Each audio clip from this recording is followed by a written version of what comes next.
Thomas Whitmore stands alone in a room meant to make him small. Papers move to erase his village. Years ago, 3 women saved him. Today, he must save them. Years earlier, the sky had gone the color of ash and wind screamed through fence posts. The river near the Whitmore ranch stood up like a living thing. Thomas tried to carry his half-conscious father across the flood. One boot lost, breath hoarded like coin, and the ground let go. Barbed wire opened his leg. Branches hit him like fists. He learned river mud and how terror shortens time. When he woke, it was to a moss-green canopy and steady firelight.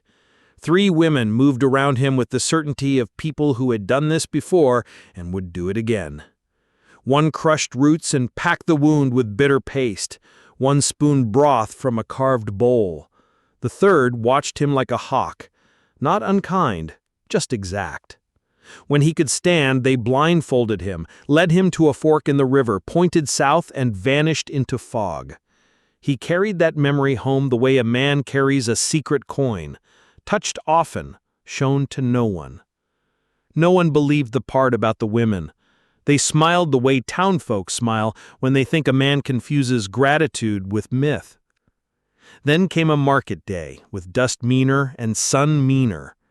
Thomas walked past the auction yard and stopped as if the earth had drawn a line. Behind iron bars stood 3 women, tall, sinewed, wearing leather dyed in old earth colors. At their throats hung squirrel-tail trophies, faded but proud. The eldest wore a scar like a pale road above her eye. Most folks step back. People do that with what they don't understand. Thomas stepped forward. He lifted the last thing his father left him, a gold watch whose chain still smelled faintly of tobacco. "I'll take them," he said. He wasn't buying people. He was buying back a debt the river had written on him. If you've ever paid for something with everything you had, you know how relief and terror can be the same temperature.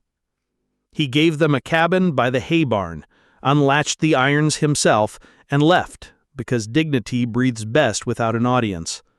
For 4 days, smoke curled from the stove pipe at dawn and dusk. On the 5th, when the light turned copper, the eldest walked to his porch and placed a carved shard of bone in his hand, a forked river, smoothed by fingers. She touched her chest, then the horizon. There are languages older than words. Thomas didn't ask for explanations he hadn't earned. He packed instead. Jerky, water, flint, a long rifle, 2 revolvers. He saddled Belle, the Mustang who never lied to him, hitched a second wagon, and the 4 of them rode into country where shadows gathered at the same rocks every evening. On the trail, they built a grammar out of dirt and hands. The middle sister drew circles and arrows, hunters, not soldiers, protectors, not scouts. The youngest mimed coughing, then the snap of iron traps. Outsiders had come with steel and fire and sickness. The eldest knelt and sketched an older woman set apart, lines carved deep at the mouth. Their mother, the tribe's leader, lost when the people fled sacred land. Chains, markets, silence. What do we owe the hands that lifted us when we were most alone? Thomas didn't say the question out loud, but it rode with him, mile after mile. The land began to answer, broken branches where men, not deer, had passed. A cold fire ring with a coal still hot at its heart. Carcasses skinned to bone and left to rot, the signature of cruelty that isn't about hunger. On the 6th evening, they found a totem staked in the earth. Bones and feathers and squirrel tails spiraled into a pattern you felt more than read. The youngest pressed her forehead to it. The binding was fresh. The tribe had passed this way. At dawn, they reached a plateau above a narrow canyon. Tents pocked the floor below, smoke thinning into wind. Cages hunched in the half-light like animals ashamed to be made of bars. Men with rifles paced the camp. Rage and clarity arrived together. They plan the way you plan when you can't afford to be clever. The eldest would strike from the western cliff. The youngest would take the gully with a blade. The middle sister would hold the ridge with a bow and send a hawk's cry for a signal. Thomas would walk in empty-handed and move the camp's eyes to where they shouldn't be. He strolled into view, the watch chain a small flash against his vest. "I'm lost," he called, easy as asking for coffee over a fence. Rifles rose like reflex. The boss came forward, beard wired tight, eyes small. The air held its breath. Then the hawk screamed from the cliff. Smoke jumped as a keg kissed flame. An arrow took a shoulder and spun a man into dust. The youngest slipped a knife through rope, then through fear. Thomas dropped behind a crate, pulled the rifle he'd hidden under his coat, and fired 2 clean shots. One promise, one prayer. Men shot at shadows. The middle sister's arrow stitched chaos into a map the tribe could read. The eldest smashed locks with iron and a will that cut. Cages opened to voices that weren't battle so much as breaking ice. A big man came with an iron hook, swinging like judgment. Thomas stepped left, the eldest stepped right. Her spear drove him back. He went down and stayed down. When the smoke thinned, the canyon remembered how to breathe. The living counted the living. The dead were fewer than dread had promised. From the shadows, the missing matriarch stepped into firelight, smaller than rumor, stronger than belief. The sisters folded her in with hands that shook and held anyway. Later, back near the hay barn, the tribe set a temporary camp within a shout of Thomas's porch. He stood with the matriarch on the ridge. The valley lay open like a page. "They need a place of their own," she said to the wind. "Maybe not the whole world," he answered, "but there's land, and I've got more than I can carry alone." He didn't offer charity. He offered kin.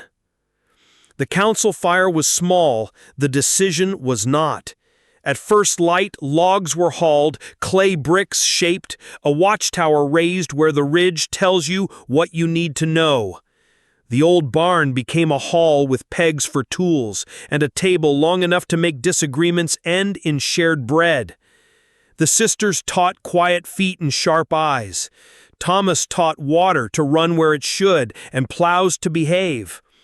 If you've ever traded knowledge across a fire, you know how fast trust grows when the work is shared. They didn't become settlers in the old hard sense, and they didn't stop being who they had been. Something else took root.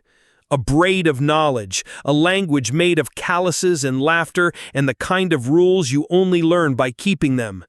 One evening, the eldest stood with Thomas, watching children chase each other between half-built walls. "We are yours," she said, steady and sure, "and you are ours." He nodded. That was enough. Word traveled crooked and fast. Fort Claiborne sent a warning about unrest, the kind of neat word that hides a mess. Thomas rode in alone, unarmed but unyielding, and met a colonel who examined him like a problem. "You're sheltering people who fled oversight," the man said. Thomas kept his voice low. "You mean the people you didn't shelter at all." Then came Cartwright, the rancher and railroad shareholder who had once bid on the sisters like they were cattle.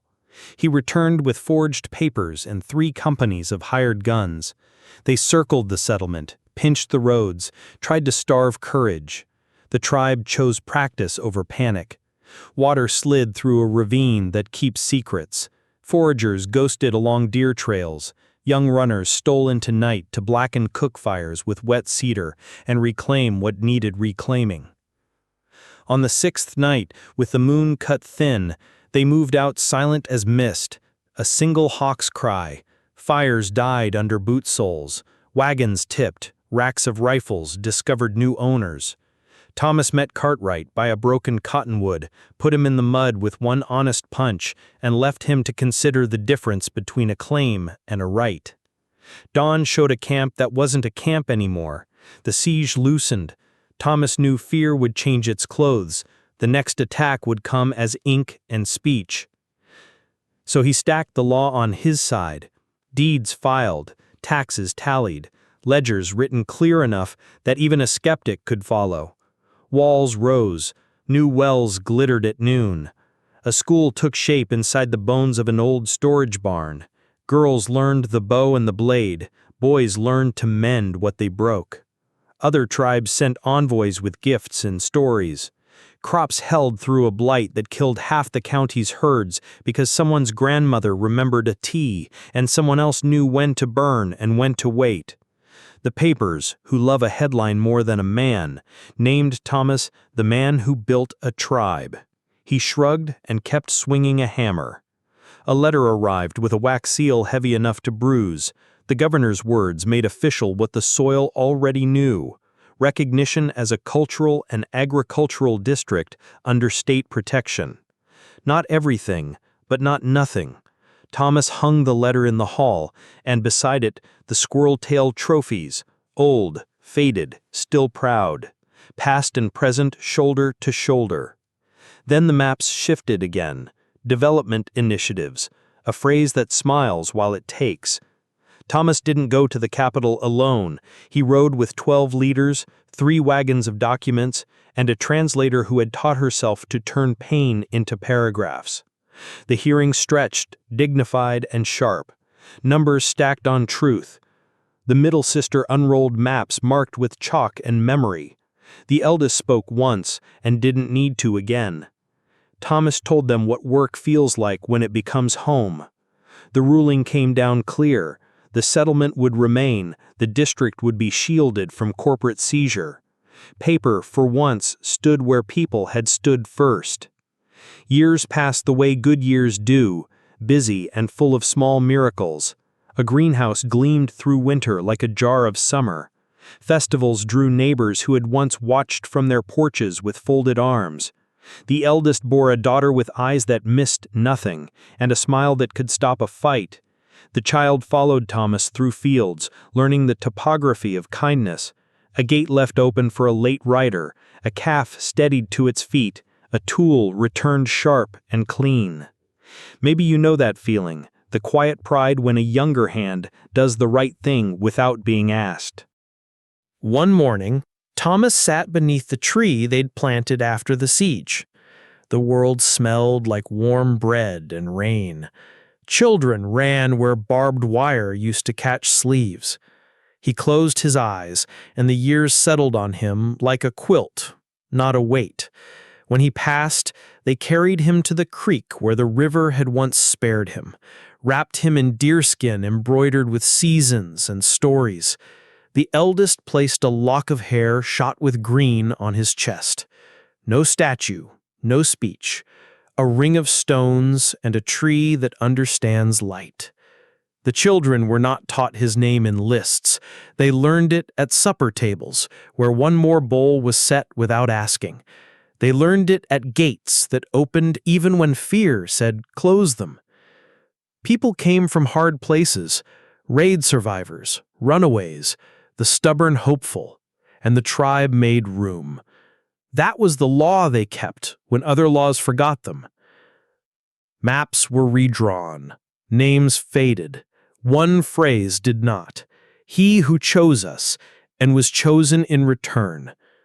Folks said it by the fire like a blessing, and maybe that's all we want most days, to be chosen and then to choose back. I think about that when I hear a hawk's cry somewhere high and unhurried, or when I touch a small token that points me where I'm supposed to go. For Thomas, it was a carved bone shaped like a river fork, and a watch that cost him everything he was willing to give. For the tribe, it was a man who fought steel with steel, paper with paper, and fear with belonging, who turned fences into footpaths and neighbors into family. If there's a name for what they built, the world hasn't found it yet. If this story resonated, subscribe for more. They didn't wait for a name. They lived it.